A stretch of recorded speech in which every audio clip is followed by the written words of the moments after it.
Vous êtes en compagnie de Radio Taïwan International.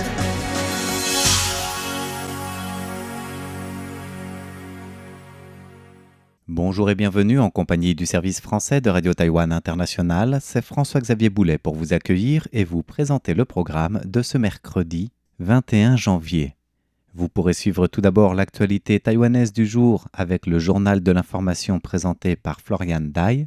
S'en suivra le décryptage de la rédaction présenté par Meg Wang qui vous parlera des tarifs douaniers à travers l'analyse de plusieurs chercheurs sur la question de la position dominante de Taïwan. Ensuite, dans la partie thématique du programme, vous pourrez suivre l'émission Taïwan dans toute sa diversité présentée par Sasa avec la suite et fin de l'interview de 2 étudiants français sur leur étude de terrain à Taïwan en matière d'agriculture taïwanaise. Et en fin de programme sur notre site internet, vous pouvez retrouver l'heure des musées de Miao Yonghua qui vous parlera des collections du musée national du palais de Taipei autour des fêtes et réjouissances en Chine ancienne. Bonne écoute à toutes et à tous. Voici tout de suite le journal de l'information de ce 21 janvier présenté par Florian Dai et dont voici les principaux titres. Un destroyer et un navire de recherche américain ont emprunté le détroit de Taïwan. Xie Peiqi remporte le prix de traduction avec La vie secrète d'un cimetière. L'ancienne présidente de la Chambre des députés tchèque décorée pour sa contribution aux relations bilatérales.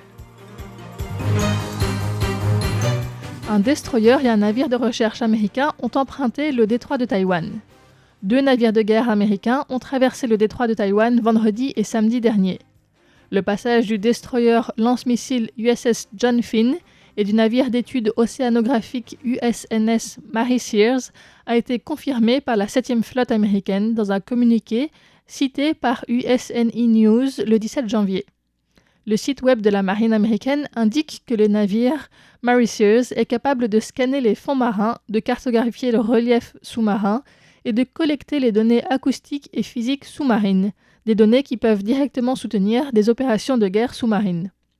Le communiqué indique que les navires ont transité par un couloir dans le détroit qui se trouve au-delà des eaux territoriales de tout État côtier. Les États-Unis rejettent toute revendication de souveraineté ou de juridiction qui serait incompatible avec les libertés de navigation, de survol et autres usages légitimes de la mer et de l'air, a indiqué la 7e flotte. Xie Peiqi remporte le prix de traduction avec La vie secrète d'un cimetière. L'Association taïwanaise des traducteurs de français, ou ATTF, a annoncé aujourd'hui que Xie Peiqi est la lauréate du prix de traduction 2025 pour l'ouvrage La vie secrète d'un cimetière de Benoît Gallo. L'ATTF décerne chaque année un prix à la meilleure traduction pour des œuvres françaises publiées à Taïwan, sponsorisées par BNP Paribas et alternant les catégories littéraires et sciences humaines et sociales d'un an à l'autre, cette dernière étant la catégorie de 2025.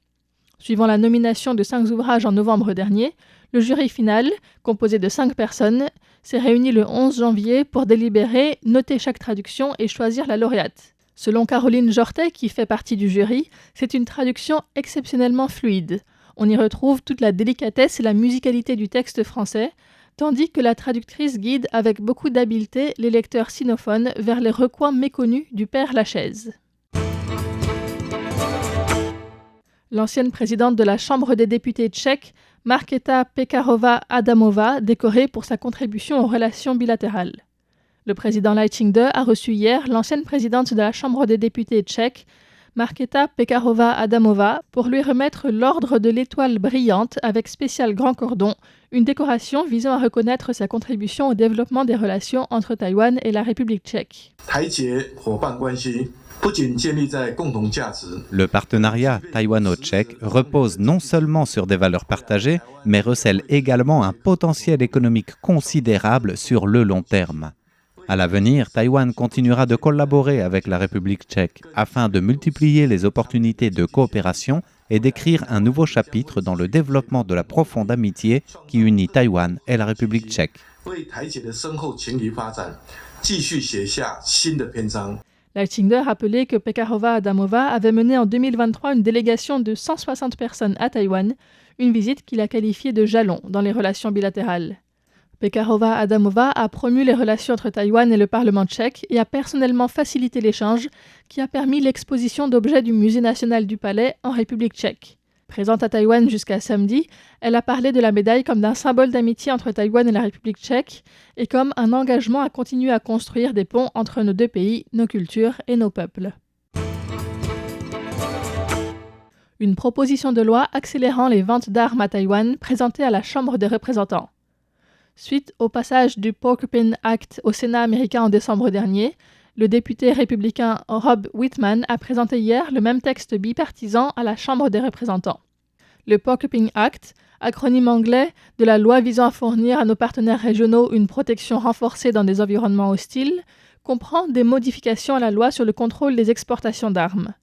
Le communiqué de presse publié hier par le député indique que les principales dispositions du projet de loi comprennent la définition de Taïwan comme une nation OTAN+, ce qui permet d'accélérer et simplifier les formalités administratives de vente d'armes à Taïwan.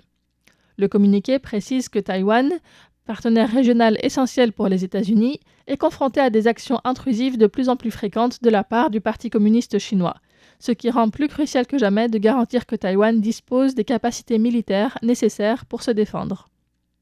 Si la Chambre des représentants adopte le texte proposé, le Porcupine Act sera alors envoyé au président pour ratification. Sinon, une version commune avec le Sénat devra être trouvée pour que la loi puisse passer. L'ASEAN dépasse l'Europe et devient la deuxième source de commandes pour les exportations taïwanaises. Le Bureau des statistiques du ministère de l'Économie a publié hier les statistiques des commandes d'exportation taïwanaises pour l'année 2025, révélant que l'Association des nations d'Asie du Sud-Est, ou ASEAN, est devenue la deuxième source de commandes pour les produits d'exportation taïwanais. Les commandes en provenance de l'ASEAN ont augmenté de 41% par rapport à 2024, pour atteindre un niveau record de 139 milliards de dollars américains en 2025, dépassant l'Europe et la Chine, et se plaçant juste derrière les États-Unis. La demande croissante en technologies émergentes, telles que l'intelligence artificielle et le calcul haute performance, a également généré une forte augmentation des commandes de la part de clients américains pour un montant total record de 268 milliards de dollars américains, soit 38% de plus que l'année précédente. La Chine et Hong Kong se situent en troisième position pour les commandes pour les exportations taïwanaises, avec une valeur de 137 milliards de dollars américains, soit une hausse annuelle de 8%. Selon le Bureau des statistiques, les droits de douane et la relocalisation des chaînes d'approvisionnement ont contribué à l'augmentation du montant des commandes de la part de l'ASEAN. Le ministère de la Culture se félicite de la hausse du box-office des films taïwanais. Selon les données annoncées ce 21 janvier par le ministère de la Culture, les recettes au box-office des films taïwanais ont généré 946 millions de dollars taïwanais, soit 25 millions d'euros en 2025, ce qui représente une augmentation de 271 millions de dollars taïwanais par rapport à 2024. Le ministre de la Culture, Li Yuan, a assuré les cinéastes taïwanais du soutien du ministère, qui continuera à offrir une aide pour toutes les étapes de création et diffusion des films. Les films produits localement représentent actuellement 11% du marché. Les points culture, une monnaie distribuée par le ministère pour booster l'économie du secteur culturel, ont généré près d'un dixième de ces recettes au box-office. Le ministère a également évoqué le projet Grand Voyage, qui vise à développer les coproductions internationales et les échanges. Cette initiative a débuté l'année dernière avec le lancement par l'Agence taïwanaise des contenus créatifs, ou TAICA, de subventions plafonnées à 6 millions de dollars taïwanais, ou 160 000 euros environ, par projet, encourageant les scénarios de qualité à développer la recherche sur le terrain et l'incubation. Le ministre s'est engagé à maintenir les subventions cette année. De plus, l'année dernière, le ministère a également lancé les subventions pour les longs métrages, offrant jusqu'à 100 millions de dollars taïwanais, soit environ 270 000 euros par projet. Li Yuan a annoncé aujourd'hui les 3 films sélectionnés pour ces subventions, qui sont Call of Lobster, Fengzi Xiafu, de Chen Weihao, ainsi que Daughter of Nectar, Ganlu Shui, de Lin Junyang, et Little Big Woman, Gu Wei, de Joseph Xu Chengjie.